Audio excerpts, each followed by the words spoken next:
Isuk-isuk keneh Pak Donald Trump geus ngahuleng di tepas imahna. Paneutupna melong kosong ka hareup. Liuk beungeutna jiga nu bingung. Tos atuh papi, teu kenging ngalamun wae.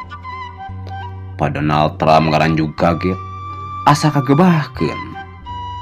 Red anjeunna ka tukang, tetela sora Ibu Melanie Trump, istrina nu nyampeurkeun bari nanggeui kurup hui dina piring.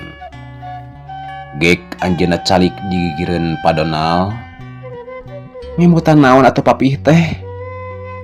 Bari sok neundeun kurup hui kana meja. Nu ditanya ngarahuh. Keur bingung papih teh nih. Mikiran si Benyamin. Kamari teh apan geus paheut. Rek gencatan senjata di negara Mesir. Haripek teh masih keneh nembakan warga Gajah geuningan. Era Bapak teh ku Pak Prabowo jeung pamimpin negara nu sejena. Cenah bari neuteub Ibu Melanie. Nya kunaon atuhnya Pak Benyamin teh? Jiga lain kolot. Geus jalir janji deui wae.